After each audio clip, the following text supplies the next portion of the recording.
basketteurs et aux Lakers, dites. Vous savez ce que c'est un Hoosier ? Bien que personne ne connaisse son origine exacte, le terme Hoosier désigne les habitants de l'Indiana et représente une certaine fierté de vivre dans cet état du Midwest. Le mot est également omniprésent dans le monde sportif. Les équipes d'Indiana University portent le surnom Hoosiers et l'engouement incroyable autour du basket local est désigné Hoosier Hysteria ou l'hystérie de Hoosier.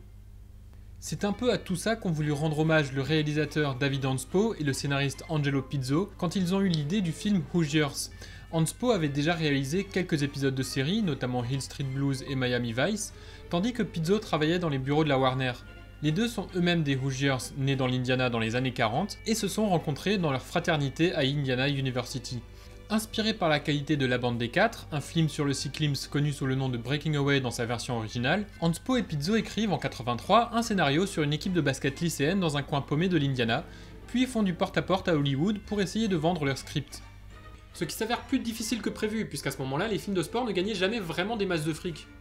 Les boîtes de prod trouvées, le casting peut commencer. On parlera donc de Jack Nicholson, Burt Reynolds ou encore Harry Dean Stanton pour les rôles principaux, qui iront finalement à Gene Hackman et à Dennis Hopper. Pour les joueurs, des centaines et des centaines de jeunes feront des essais pour former les différentes équipes présentes dans le film. Le tournage prendra 2 petits mois avec un budget serré à 6 millions de dollars. Pour vous resituer un peu, la même année sort la suite de Karate Kid, qui a coûté 13 millions de dollars. Hoosiers sort aux États-Unis en 3 temps, en novembre 86 dans l'Indiana, en décembre 86 à Los Angeles pour être éligible aux Oscars, et enfin en février 87 pour la sortie nationale. En France, il faudra attendre le 19 juillet 89 pour voir le grand défi sur nos écrans. On commence par suivre la voiture de Colombo alors qu'elle traverse les paysages fermiers de l'Indiana dans les années 50. C'est en fait Norman Dale qui roule de scène pittoresque en scène pittoresque pour arriver dans le petit patelin fictif de Hickory. Norman... Ok, on va l'appeler Dale, je crois. Dale, donc, joué par Gene Hackman, est un ancien coach d'université dont la carrière a été stoppée par un scandale et qui vient à Hickory pour entraîner l'équipe de basket du lycée. Il est rapidement bombardé de conseils de la part des hommes du village, dont on voit qu'ils sont fermiers parce qu'ils portent des salopettes, sur la façon de jouer et de défendre. C'est aussi la meilleure façon de se la couler douce en défense. Dale décide de virer le Billy Bob Thornton du pauvre au premier entraînement pour mieux prendre l'équipe en main. On rencontre donc les 7 joueurs du lycée en même temps que le coach qui, pour bien montrer qui c'est le patron, vire 2 emmerdeurs puis commence à mener des entraînements physiques avec au programme des tippings, des suicides et de la défense, mais aussi un focus sur le collectif. The 5 players on the floor function as one single unit. Team, team, team, right? No one more important than the other. Les joueurs ne remplissent pas vraiment le stéréotype de l'équipe de laissé pour compte. Il y en a bien un qui est petit et mauvais, vous soulignerez le cliché, mais les autres, sans être géniaux non plus, savent jouer au basket. L'équipe manque en fait un élément, Jimmy Chitwood, considéré comme le meilleur shooter que la région ait connu depuis 40 ans. Jimmy n'a pas rejoint l'équipe pour des raisons personnelles un peu floues, mais aussi parce que sa tutrice, jouée par Barbara Hershey, rêve pour lui de quelque chose de plus grand que le basket. On assiste donc à une discussion très pertinente entre le coach et la tutrice / prof d'anglais / love interest évidente d'ici la fin du film. Vaut-il mieux connaître la gloire en étant ado au risque d'être déprimé le reste de sa vie, ou ne pas connaître la gloire du tout ? Et ce qui est vraiment intéressant ici, c'est que le film ne répond jamais à la question, et laisse le débat ouvert. D'un côté, on a la présentation de l'équipe devant le village entier avec une fanfare et des cheerleaders, et de l'autre, on a un Dennis Hopper en ancienne gloire alcoolique qui regrette la plupart de ses décisions. Enfin, Dennis Hopper quoi. Bref, la saison commence et on se rend vite compte qu'il y a quelque chose qui va pas.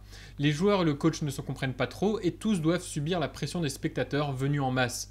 Dale veut absolument que ses joueurs fassent 4 passes avant de shooter. Je vois un peu ce qu'ils ont voulu faire ici, genre promouvoir le collectif et instaurer un rythme, mais ça marche pas vraiment parce qu'on a l'impression que c'est un chiffre choisi complètement au hasard et sans lien à la réalité du jeu. C'est donc un premier revers pour les Hickory Huskers et le film a l'intelligence de ne pas nous montrer le score, mais plutôt de nous faire constater les dégâts dans le vestiaire d'après-match. D'ailleurs, pour tout ce qui est résultat, Hanspo est assez subtil. Par exemple, un peu plus tard dans le film, on comprendra que ça va mieux parce que l'équipe adverse prend un temps mort, et globalement on a très peu de gros plans sur le tableau d'affichage.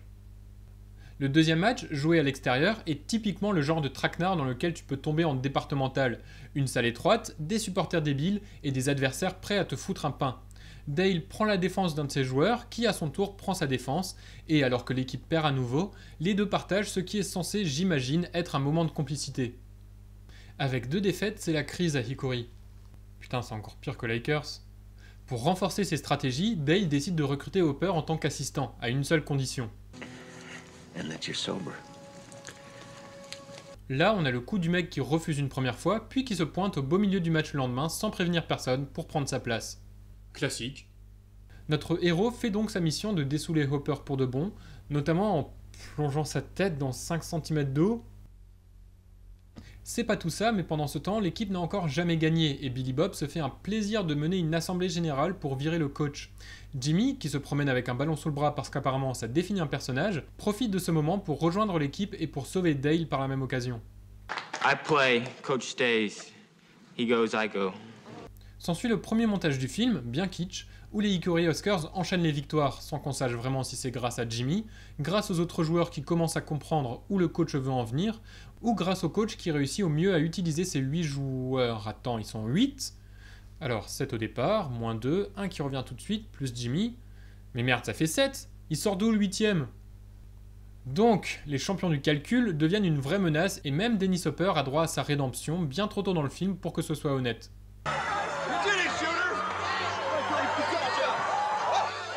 L'équipe se qualifie pour la finale régionale et c'est là que ça devient sérieux. Le beau speech d'avant-match sur la victoire morale est gâché par le slow clap un peu ridicule qui le suit. Hickory joue contre les Knicks apparemment, en tout cas ils ont la même défense, et catastrophe, même en ajoutant en scred un 8ème joueur dans l'effectif, Coach Dale se voit obligé de faire jouer Holly, le petit mauvais du groupe, à un moment crucial. Là, on a le coup du mec qui se plante en beauté sur les premières possessions, mais qui sauve le match à la dernière seconde, puis qui se fait porter en héros par tout le village. Classique. Pendant ce temps, Hopper replonge dans l'alcool et passera donc le reste du film à l'hosto, où il recevra quand même une visite touchante de son fils. Aussi, Coach Dale et la tutrice / prof officialisent les choses dans ce qui doit être le baiser romantique le plus froid de l'histoire du cinéma. Après cette interlude sentimentale, c'est l'heure de la grande finale, celle qui déterminera qui est champion de l'Indiana entre le petit village de Hickory et la ville de South Bend. La tension est très bien mise en scène, la salle immense, remplie, contraste avec le vestiaire étroit, et le coach ne sait pas vraiment quoi dire à ses joueurs, à part qu'il faut empêcher les pénétrations. Le début de match se déroule mal, Hanspo montre l'action au ralenti, ce qui donne encore plus d'ampleur à la domination de South Bend, qui mène 16-6. Ça a pas l'air énorme comme ça, mais c'était à une époque où les scores finaux étaient plutôt bas. Un temps mort et un réajustement tactique plus tard, et les Huskers reviennent vite dans le match, puis font jeu égal avec leurs adversaires. La fin de la rencontre est vraiment prenante, notamment parce que l'action se déroule quasiment en temps réel. Les Huskers sont toujours derrière au score, 34-40 à 2 minutes de la fin, mais Jimmy met un premier tir à 0 degré, un deuxième en coupant dans la raquette sur une super passe de l'intrus, et un troisième en interceptant une passe toute pourrie sur la remise en jeu qui suit. Non mais t'es sérieux toi ? Les deux équipes sont donc à égalité, et Hickory parvient à récupérer le ballon et à demander un temps mort, alors qu'il ne reste qu'une vingtaine de secondes à jouer. Là, on a le coup du coach qui demande au meilleur joueur de s'effacer et qui donne le ballon à un autre mec. Classe... Attends quoi ? Mais qu'est-ce que tu fous, Norman ? T'as le meilleur shooter que la région ait connu depuis un demi-siècle et tu veux donner la balle à quelqu'un d'autre pour le dernier shoot de la finale ? T'es pas bien ? Le mec serait capable de snobber Stephen Curry et de donner le dernier tir au mec qui distribue les gobelets et les serviettes. I'll make it. Ben voilà, écoute-le. Voilà, très bien. Bref, Jimmy laisse le temps s'écouler avant de prendre son tir sur la tête de son défenseur. Il marque à la dernière seconde, Hickory est champion de l'Indiana et les spectateurs envahissent le terrain. Le film se termine sur un plan de l'intérieur de la salle de Hickory avec la photo des Huskers, accompagnée par des citations de Coach Dale en voix off. I love you guys. J'ai beau faire des vannes, je dois avouer que Hoosiers est un bon film. Les acteurs jouent juste, à l'image de Gene Hackman qui saisit très bien les subtilités de son personnage et la complexité du rôle de coach, alors qu'il pourrait très facilement devenir énervant. Thank you. Le scénario ne prend pas de grands risques mais reste agréable, il y a des bonnes idées de mise en scène, les images sont belles et ça sent bon l'automne dans le Midwest. Le film réussit à jouer sur l'humanité et les sentiments sans tomber dans le mielleux. L'authenticité des années 50 et l'attention portée aux détails, que ce soit au niveau des vêtements, des coiffures ou du décor, donnent au film un charme indéniable. La musique est un peu répétitive et rend l'action parfois un peu lisse, mais au final la bande originale débordante de synthé colle avec l'ambiance un peu kitsch et sera même nommée aux Oscars en 87. Ouais, en même temps, l'Oscar de la meilleure chanson l'année d'avant, c'était ça. Say Donc bon. Hoosiers capture très bien l'importance du sport lycéen pour les petits villages de campagne qui n'ont ou qui n'avaient pas grand chose d'autre pour s'enthousiasmer, et cela traduit une bonne connaissance du terrain de la part de Pizzo et d'Hanspo. Les deux natifs de l'Indiana voulaient un maximum de réalisme pour leur film. Du coup, par exemple, les scènes de basket n'étaient pas scriptées, c'était vraiment deux équipes qui jouaient l'une contre l'autre et Hanspo filmait tout ça.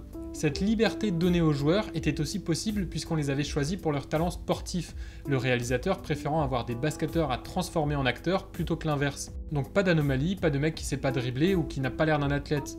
Au contraire, l'acteur qui joue Oli a eu du mal à faire exprès d'être nul.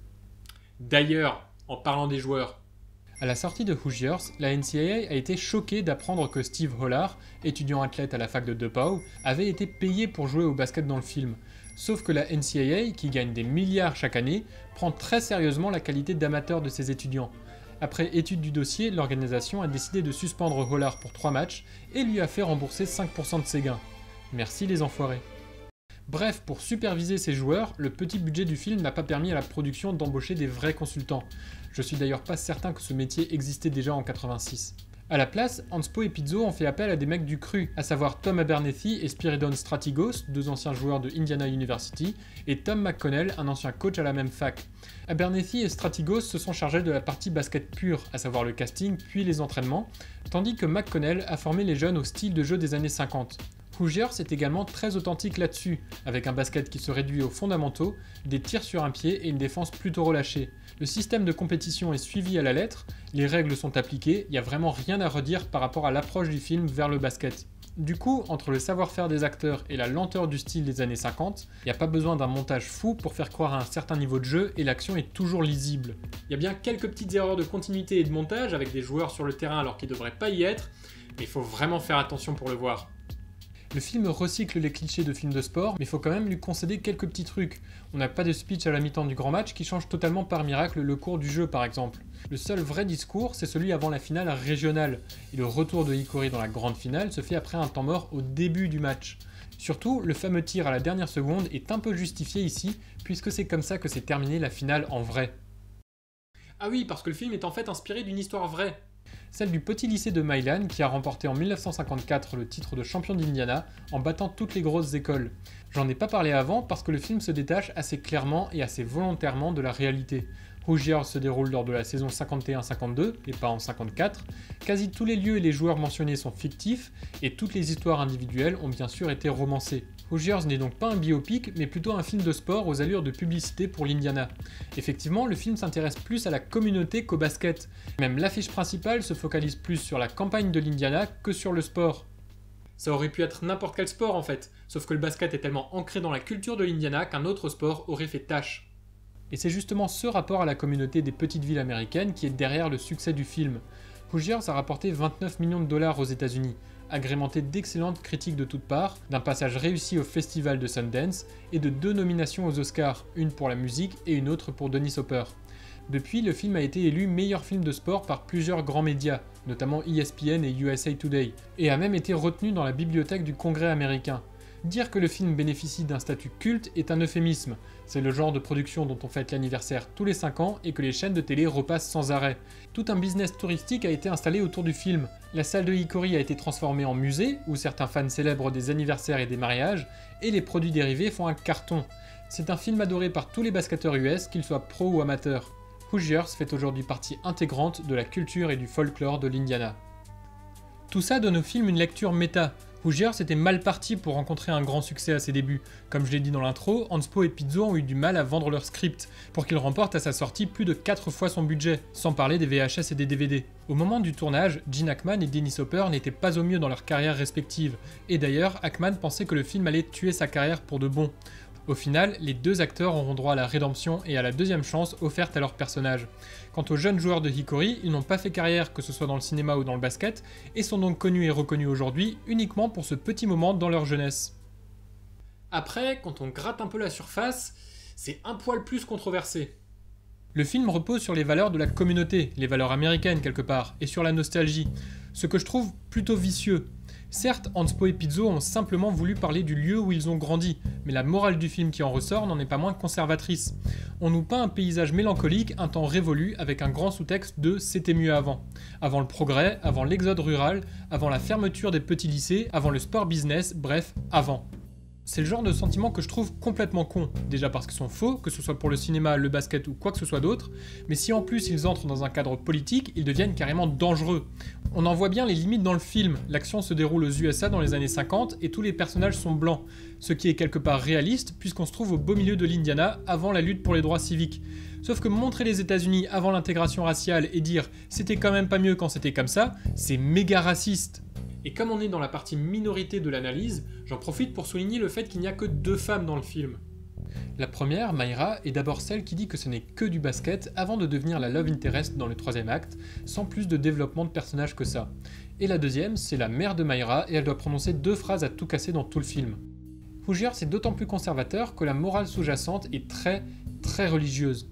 C'est la parabole de David contre Goliath et la sobriété chrétienne martelée dans le cerveau du spectateur. Regardez comme on vit simplement, regardez comme on travaille dur, regardez comme on part de loin, regardez comme on est petit et gentil. L'ennemi, c'est ceux qui ont les beaux maillots, ceux qui jouent dans les grandes salles et ceux qui habitent dans les villes.